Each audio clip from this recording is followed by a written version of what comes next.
temos já vivenciado. Eu louvo a Deus pela vida de cada mamãe que está aqui presente. Uma boa noite a todos. Uma alegria recebê-los aqui. E hoje nós estamos celebrando a família, não é verdade?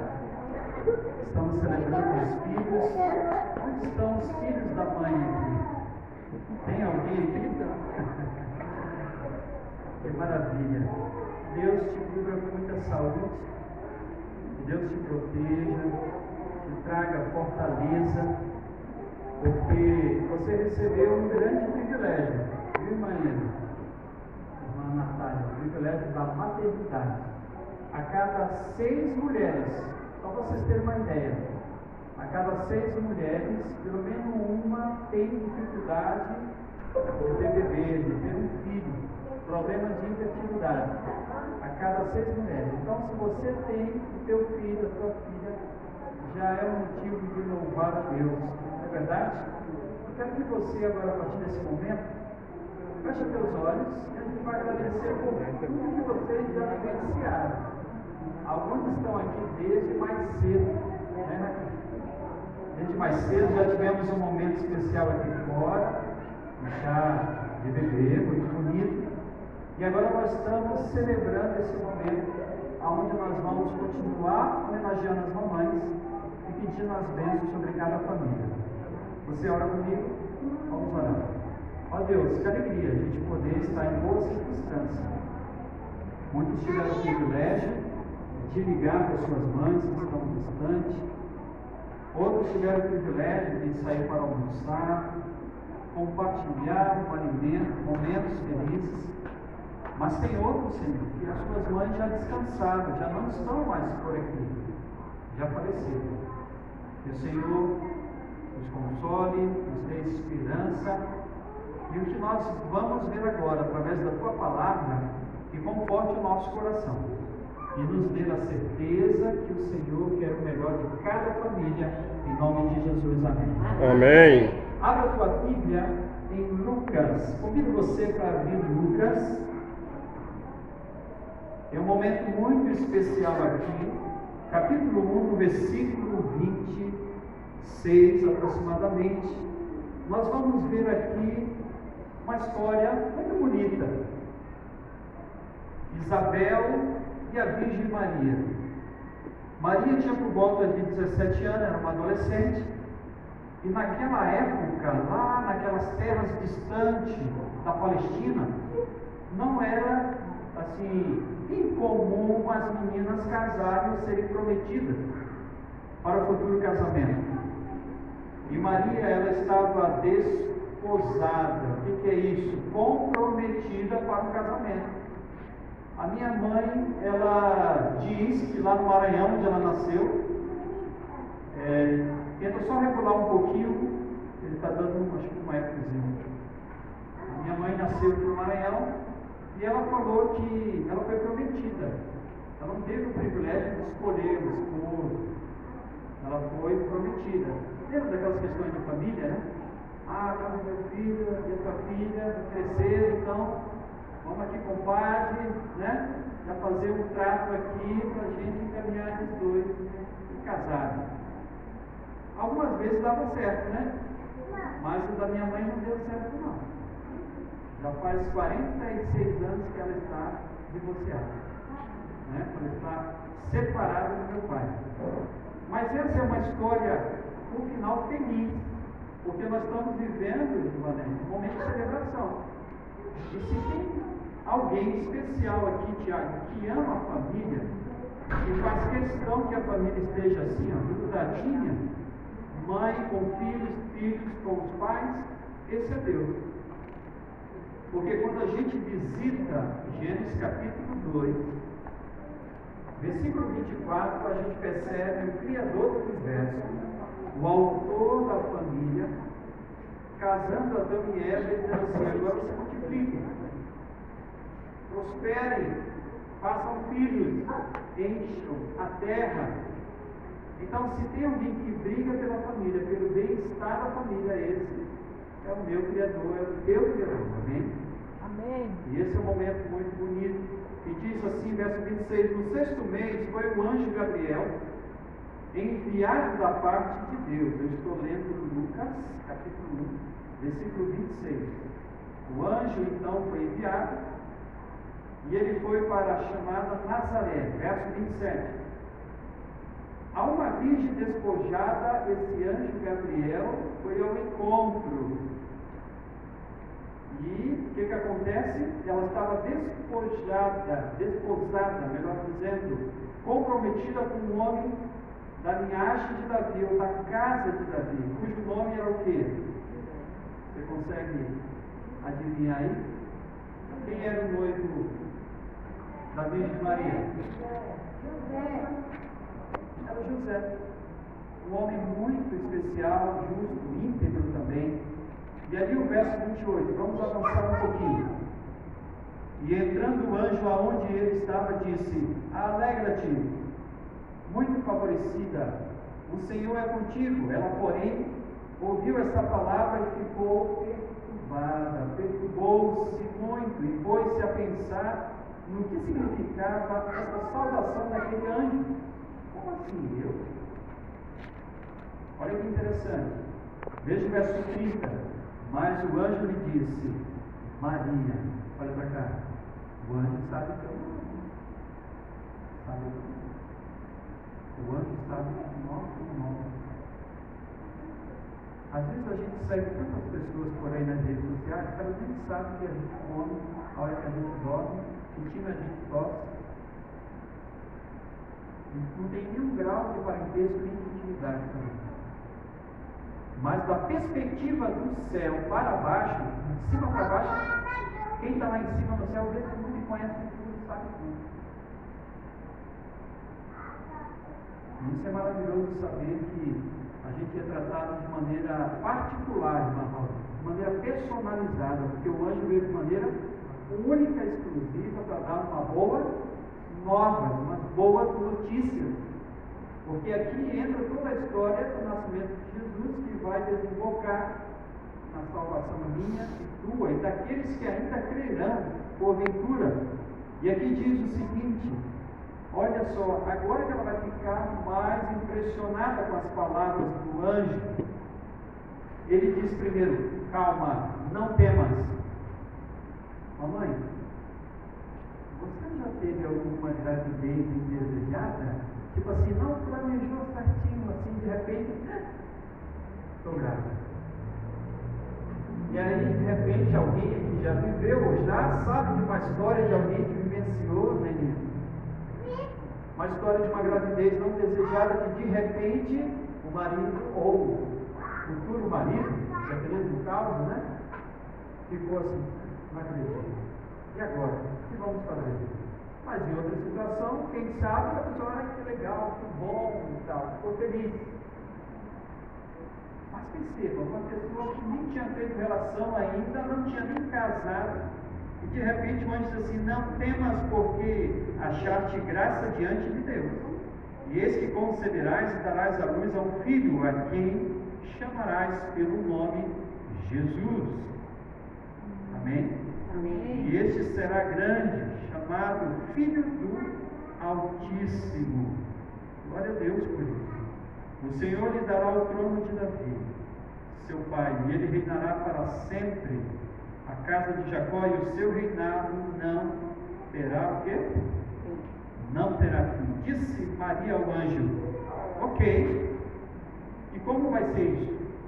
Como que vai acontecer isso? Explica-me. Seria mais ou menos assim. E de repente, ela diz o seguinte, essas palavras com aquele homem, e ela diz assim para o anjo: eu nunca tive relação com ninguém. Isso é possível? Vou engravidar sem ter contato com o homem? Agora observa o anjo explicando no versículo 35. Respondeu-lhe o anjo: mas descerá sobre ti o Espírito Santo, e o poder do Altíssimo te envolverá com a sua sombra. Por isso também o ente, a sementinha, o ente santo, e há de nascer será chamado Filho de Deus. Olha que interessante. Agora pula. Ela não questiona, ela não fica com birra, ela não bate na parede, não dá murro em ninguém, ela simplesmente aceita pela fé. Nosso primeiro bebê, a gente perdeu o nosso primeiro bebê. Depois veio a Sara e a Lorena. Mas quando veio a Sara, e quando é o primeiro filho, se a gente não tiver bem das pernas, né? A gente fica pensando, será que a gente vai dar conta, hein? E a fralda, hein? E se não amamentar, tem que comprar um Nan 2, bicho caro. Não é verdade? Mas é interessante que Deus vai ajustando, acomodando as coisas, vai abrindo as oportunidades. E a gente, como diz meu amigo do Pará, a gente bebe e vai tocando a vida. Por quê? Porque quem criou a família, esse projeto maravilhoso, foi Deus. E se Ele foi o autor da família, essa coisa mais linda que a gente não sabe viver sem os filhos, será que Ele também não daria a condição da manutenção? Não é verdade? Não é bonito pensar? Mas eu quero encerrar essa primeira parte com o verso 39. Olha que legal. Vai haver um encontro agora entre Isabel, prima de Maria, que também ficou grávida pela ocasião que Maria foi concebida ali, aquela sementinha no seu útero, que seria o Salvador do mundo. Verso 39, acompanha comigo. Naqueles dias, dispondo-se Maria, foi apressadamente à região montanhosa, a uma cidade de Judá. Entrou na casa de Zacarias e saudou Isabel.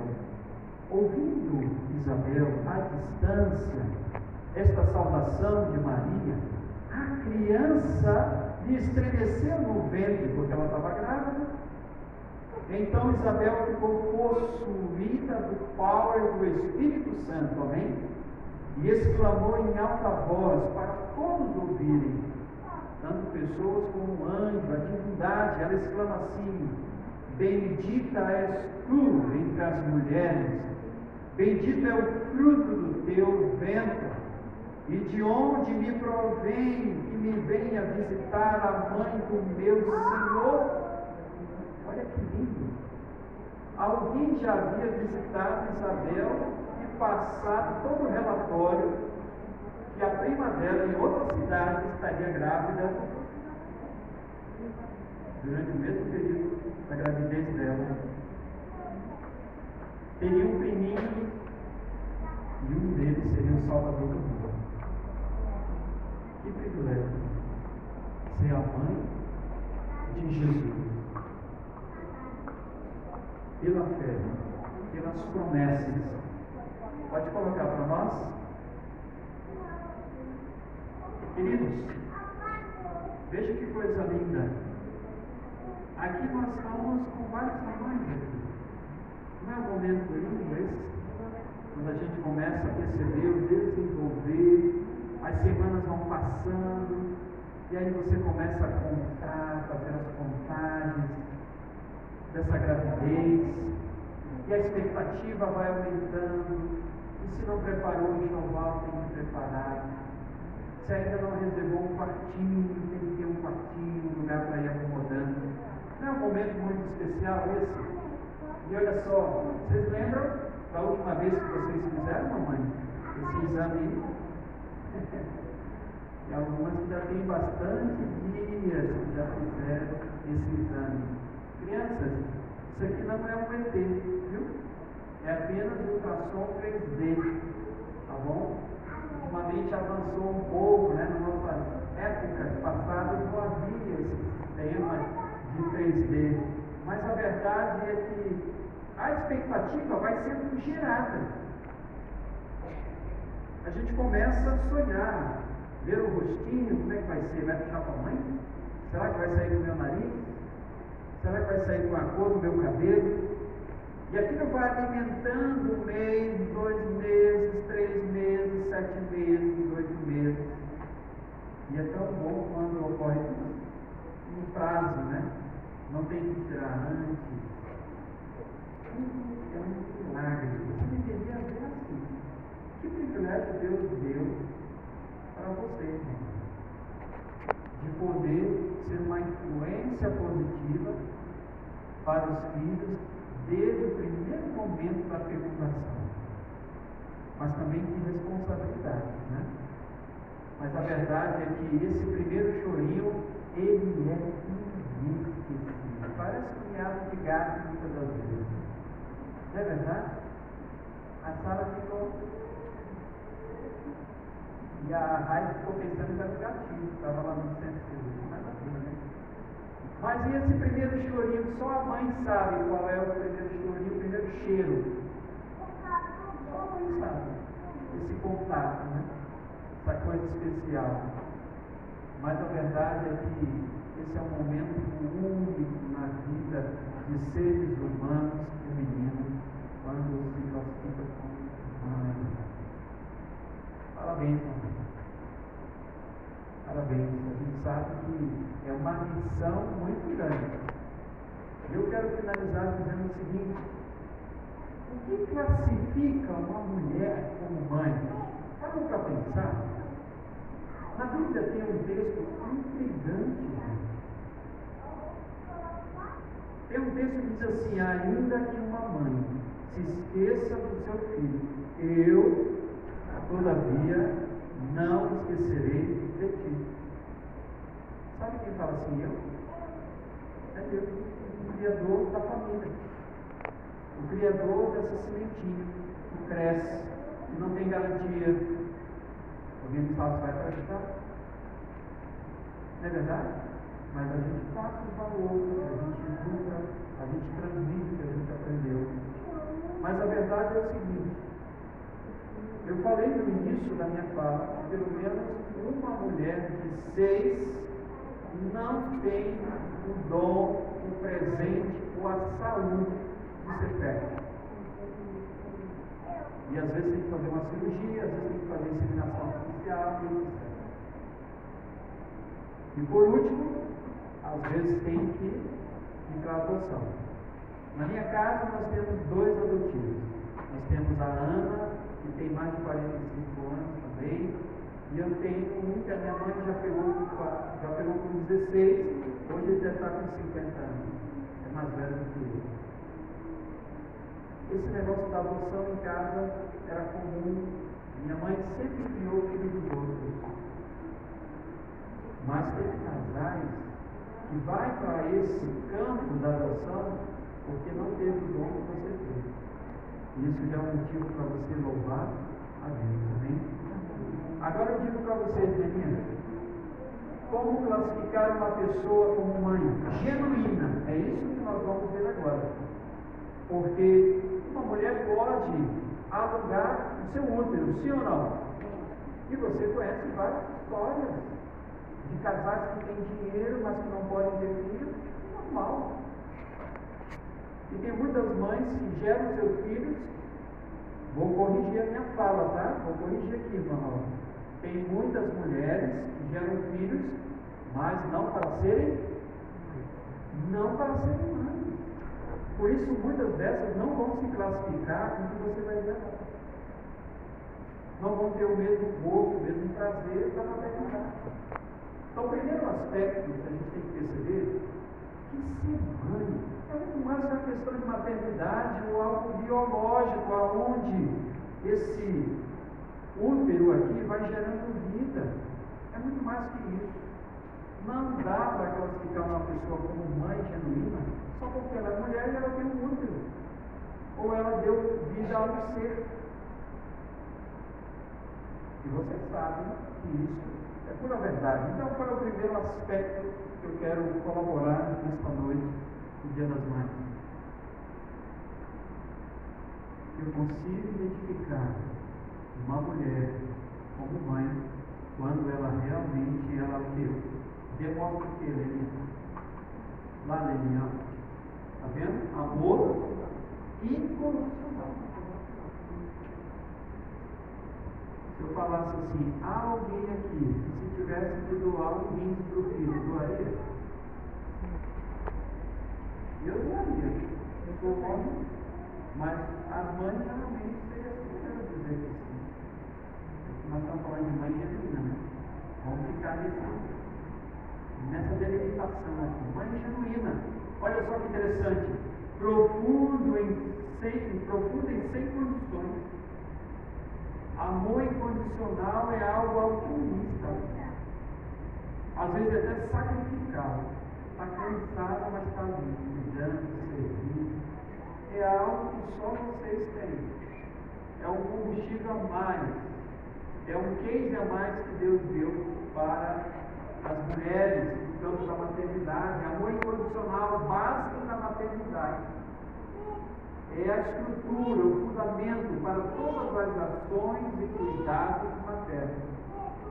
A senhora não ama seus filhos, não vai estar preocupada em colocar comida no horário, ou que eles vão para a escola ou deixem de ir.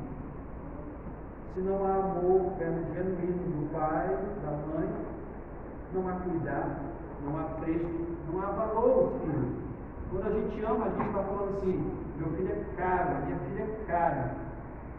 Por quê? Porque uma pessoa que ama, tudo que é objeto do amor dela é caríssimo. Mexe com o objeto do amor da mãe. Se ela não vai virar uma leoa, hein, Francisco? Mexe com os teus filhos. Mexe com o Vitor Hugo, netinho aí. Mas isso é só quando a gente ama Deus do Pai.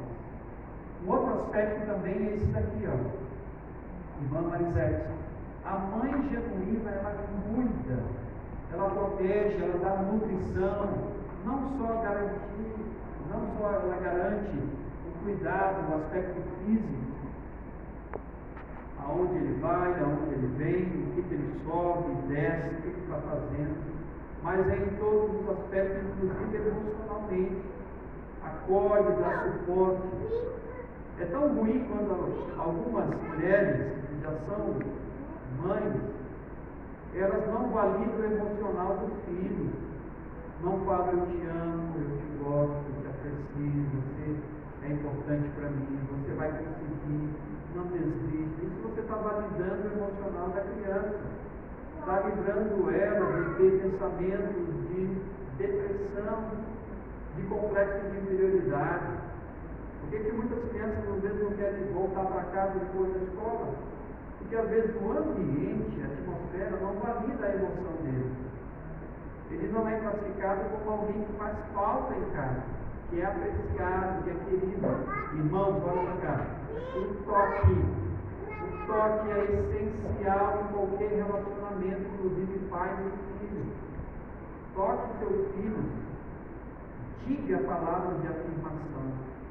Diga palavras de carinho, de afeto, de valor. É essencial o toque dos filhos. Isso é uma comunicação. Você está validando sem usar uma palavra que essa pessoa é importante, faz falta, que você quer muito bem. Não tenha constrangimento, porque eu sei que muitos de nós não tivemos isso dos nossos pais.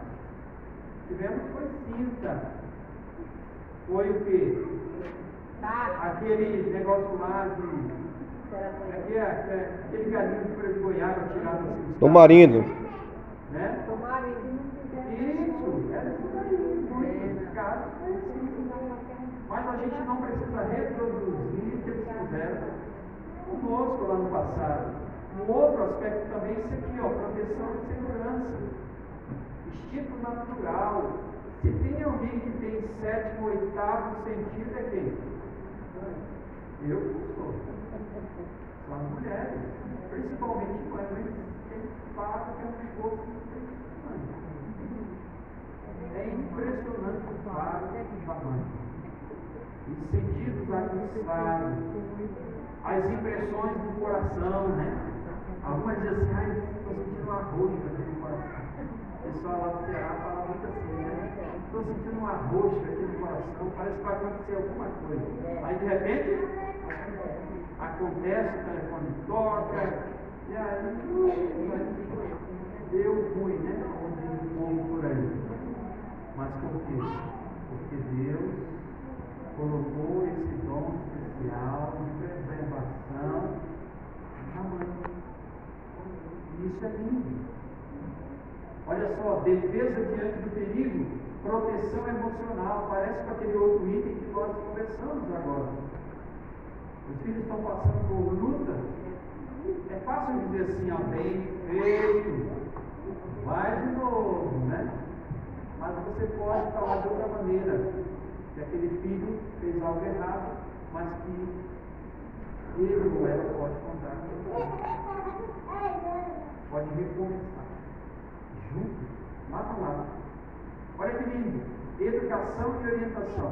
Ah, meus irmãos, esses dias que já se passaram anos, alguns anos, São Paulo, 2 garotos, fã de Counter-Strike, Free Fire e outros games violentos de muito sangue, entraram numa escola em Suzano e só mataram 10.